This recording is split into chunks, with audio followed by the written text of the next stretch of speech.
Good morning children. Last time तक हमने chapter number 4 और उसके साथ साथ एक ऐसे किया था मेरा माँ। अब इसके बाद हमारा ये सेमेस्टर का लास्ट चैप्टर है, चैप्टर नंबर 5, माने तो बस रमो छे। अभी बच्चे हैं तो बच्चों को खेलना तो बहुत ही पसंद होता है, तो मुझे तो बस खेलना ही खेलना है।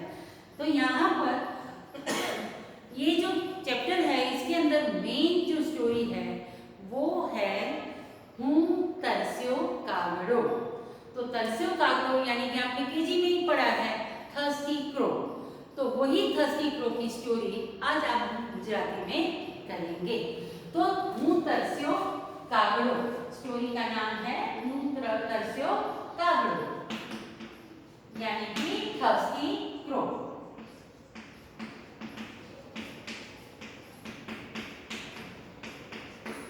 वैसे तो ये स्टोरी आप सबको पता ही है, लेकिन हम फिर भी उसको गुजराती में एक बार रिपीट करेंगे। एक तरस्यो कागड़ो, तरस्यो यानी थर्स्टी, तो एक तरस्यो कागड़ो હતો। એને ખૂબ પાણીની તરસ લાગી હતી, એટલે પાણીની શોધમાં તે આમ તેમ यानी कि यहाँ वहाँ भटक रहा था कि कहीं से भी मुझे पानी मिल जाए, એના માટે ફરતો હતો। એટલામાં તેણે એક कुंजो જોયો। कुंजो का मतलब होता है पोट, मिट्टी का जो पोट होता है ऐसा लंबा वाला वो पोट, जैसे हम इसको इस तरह से कर सकते हैं। ये बन गया हमारा कुंजो। तो ये कुंजो जो है वो कुंजा के अंदर उसने देखा कि सामने एक कुंजा पड़ा है, यानी कि एक पोट पड़ा है, और वो वहां पर गया कि शायद इसके अंदर पानी हो तो मेरी प्यास बुझ जाए, और इसी वजह से वो वहां पर उड़ते उड़ते गया और देखा कि हाँ पानी तो इसके अंदर है, लेकिन उसकी चोंच इतनी छोटी सी और पानी एकदम नीचे था। इसलिए वो सोच में पड़ गया कि अभी जितनी भी कोशिश कर रहा था कागड़ो तो विचार में पड़ी गई, विचार यानी कि सोच में पड़ गया कि अभी मैं मेरी चोंच से ये पानी कैसे निकालूंगा। लेकिन मेहनत करने वालों की कभी भी हार होती नहीं। ते निराश न थयो, यानी वो निराश नहीं हुआ कि पानी नीचे है और अभी मैं उसको कैसे पीऊंगा, नहीं, कुछ मेहनत करूंगा तो उसका मुझे जरूर फल मिलेगा। और इसीलिए उसने क्या किया कि सोचा थोड़ी देर कि मैं नीचे तक तो पहुंच नहीं सकता, इसीलिए मुझे क्या करना चाहिए।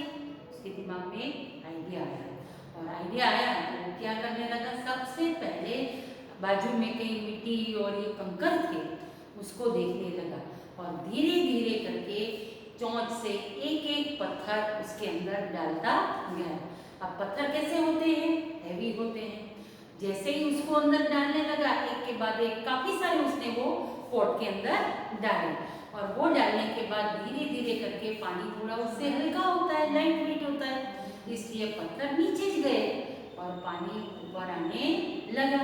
जैसे ही पानी ऊपर आने लगा तो उसकी आश और बन गई, और उसको लगा कि नहीं मुझे और भी करना है, इसलिए उसने और ज़्यादा जो है पत्थर डालना शुरू किया, और धीरे धीरे करके चोंच पे एक के बाद एक वो डालता गया, मेहनत करता गया, और इसी वजह से धीरे धीरे करके वो पत्थर से क्या हुआ कि पानी ऊपर आने लगा, और धीरे धीरे करके पानी ऊपर आया, और उसने अपनी चोंच से ट्राई किया कि चलो मैं पोट में जाके उसको देखता हूँ कि पानी इसके अंदर आ रहा है कि नहीं।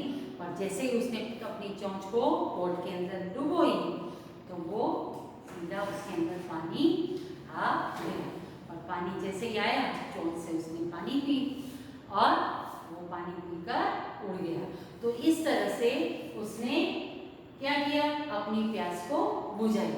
तो यहाँ पर हमें क्या मॉरल मिलता है कि अगर हम कुछ भी काम देखते हैं तो उसे देखकर परेशान होकर निराश नहीं होना चाहिए, मेहनत करनी चाहिए।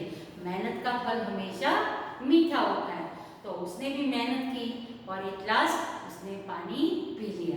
तो यहाँ पर ये छोटा सा ही स्टोरी है और छोटा सा ही ये चैप्टर है, इसमें हमें आगे और कुछ नहीं करना है।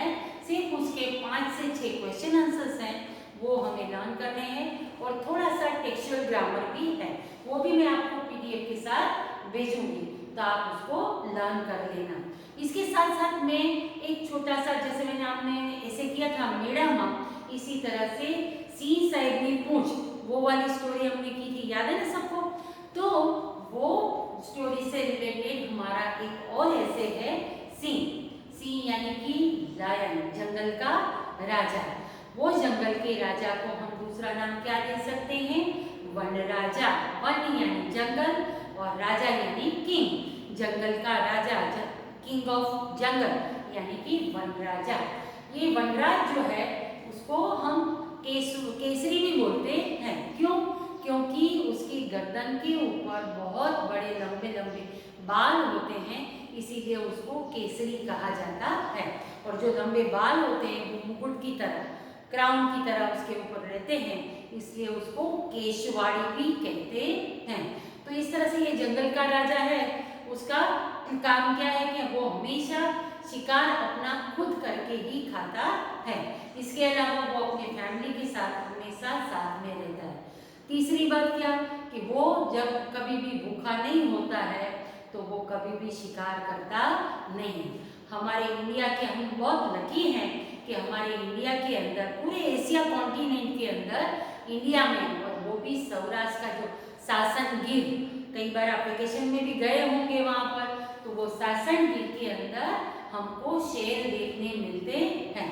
तो ये खास तौर पर सासन गिर जो है उसका इम्पोर्टेंस लायन के लिए, जो वहाँ पर वाइल्ड लाइफ सेंचुरी है उसके अंदर ये शेर आपको देखने मिलते हैं। और कई जो हैं बाहर के देशों के लोग भी वहाँ पर देखने आते हैं। अब जब कभी भी अगर आप नहीं गए हो तो जब कभी भी आपको मौका मिले तो आप वहाँ पर शेर को जरूर देखने जाना। ये इसके साथ साथ में आपको सीन निबंध के बारे में छोटा सा ऐसे है, वो भी मैं आपको साथ में ही भेजूंगी, तो उसकी वजह से आप दोनों में से कोई भी अच्छी तरह से एक ऐसे लर्न कर लेना। तो इस तरह से हमारा ये चैप्टर 5 भी कंप्लीट हो रहा है और इसके बाद हमारा ये फर्स्ट सेमेस्टर का पूरा सिलेबस खत्म हो रहा है। तो आपको बस अभी 1 to 5 चैप्टर्स में जितने भी क्वेश्चन आंसर्स हैं, टेक्स्ट बुक के रिलेटेड जो भी कुछ है, जैसे राइट और रॉन्ग और इस तरह से, या चैप्टर को भी रीड करना, बीच में से भी अगर कोई एक आध क्वेश्चन आ गया स्टोरी से तो हम अच्छी तरह से उसको लिख सकें, वो याद करना है। और साथ में जो हमारी पोएम है टर टर ढम ढम ढम करो रमकड़ा कूच कदम, वो वाली जो पोएम है वो आपको लर्न करनी है और उसको लिखने की प्रैक्टिस करनी है। काव्य पंक्ति पूर्ण करवाता है ना, व्हाट द पोएम, वो क्वेश्चन भी आ सकता है और उसमें आपको ये टर ढम ढम ढम वाली पोएम अच्छी तरह से करनी है। तो हमारा यहाँ पर ये सिलेबस खत्म हो रहा है, इसलिए याद रखना 2 ऐसे हैं और लेसन नंबर 1 to 5 के क्वेश्चन आंसर्स, टेक्स्ट बुक भी रीड करना, चैप्टर भी रीड करना, उसमें से भी कोई भी एक आध क्वेश्चन आ सकता है, और साथ में ये पोएम जो है वो पोएम को अच्छी तरह से लर्न कर लेना, ताकि आप अच्छे से अच्छे मार्क्स एग्जाम में ला सकें। तो इस तरह से आपको ये कंप्लीट करना है।